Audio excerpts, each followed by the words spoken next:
It's like what the story is mainly about. Okay. What the text is mainly about.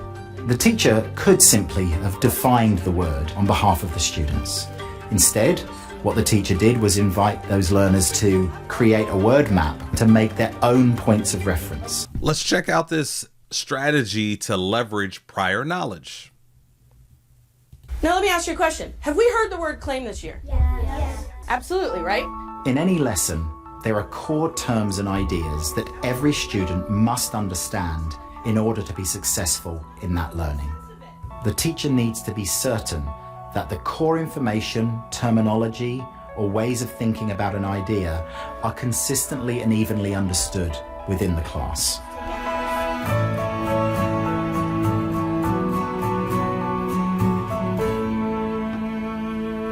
Listen to what I'd like you to do. Open your learning composition book to the next clean page and right smack in the middle, put the word claim. Yesterday, we read the text, Edison's Best Invention. We talked about how it's an opinion text. We went through all the different things about opinions. Today, we're going to talk about the word claim. And so then today, they had to identify the claim within that text. But I knew that prior to them identifying a claim, we really needed to see what did they know about a claim. I want you to put your thoughts about the word claim on your paper. I asked them to jot down an antonym or a synonym or a sentence, anything that jogged their memory when they think about the word claim. Don't worry if you don't have a lot. We're going to keep adding to it. And so they'll stop and jot whatever they were thinking. Then I wanted to pull together their thoughts. And so I created a map up on the board so that we could put some of those thoughts together and kind of start to talk about the words. It's like what the story is mainly about. Okay. What the text is mainly about. The teacher could simply have defined the word on behalf of the students.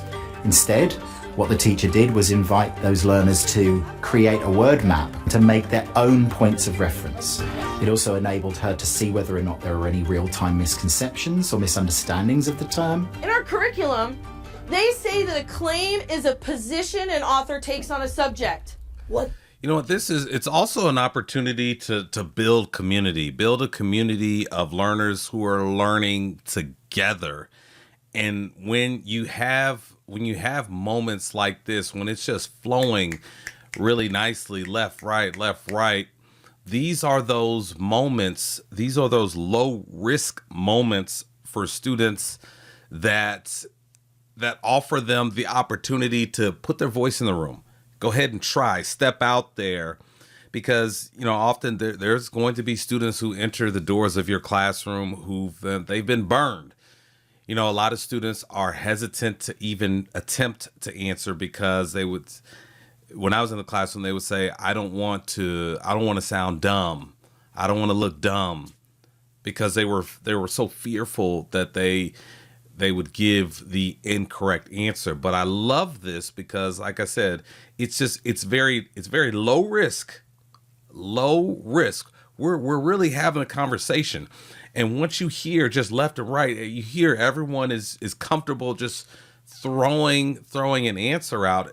And like she said, and every good teacher understands how to, okay, if you get an answer that wasn't quite there, or it's taking us left when we need to go right, every good teacher understands the importance, and they know how to, let me just take that answer. I love that you're giving me effort. I appreciate that. But I wonder if you were thinking about this when you said that answer. Was that more of what you were thinking about? Oh, yep. I knew it. So now we're continuing to go down.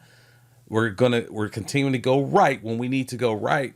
And that teacher has covered and protected that kid because they gave effort, and effort, that's what's most important.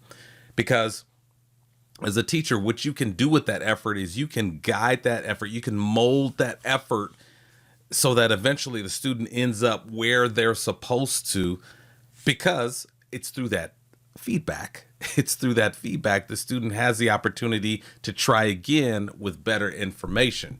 The author believes, the author's point, the author's opinion. And it also allowed the group to arrive at a collective understanding Yes. of some core ideas Community. and terminology. I'm going to ask you to put what you know about a claim to the test. After we made the map together, I asked them to sort different opinions or claims. Look at that paper. What's the first column say?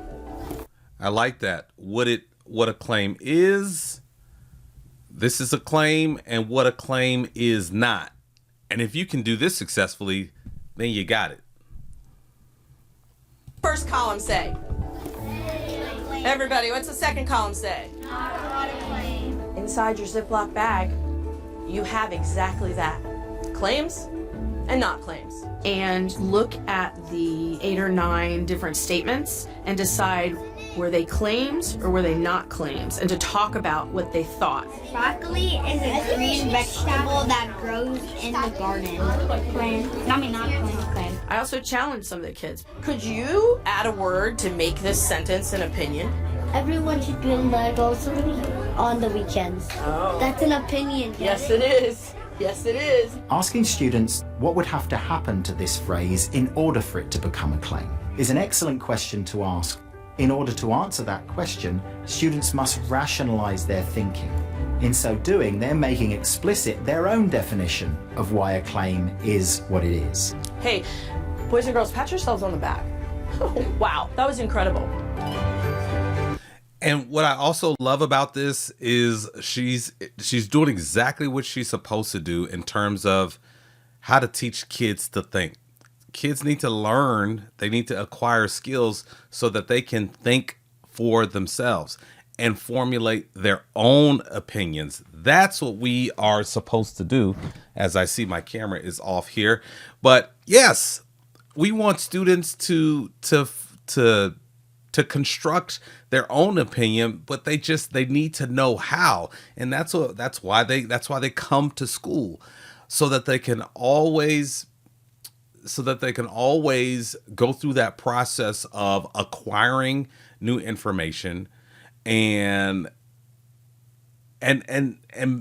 think differently as a result, because it's a thought that they came up with on their own.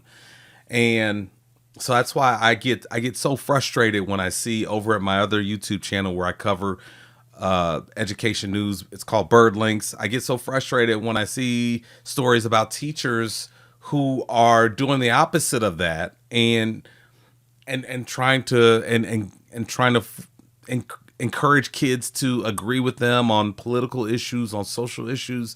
No, that's not what we're supposed to do. We want kids to learn and think for themselves.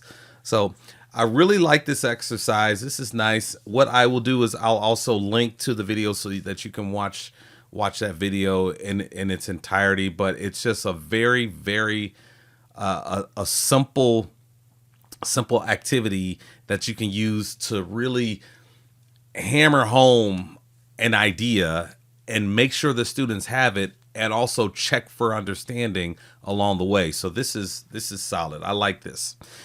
All right. So thank you so much for tuning in. And until we meet again, please never, ever forget that teachers are leaders.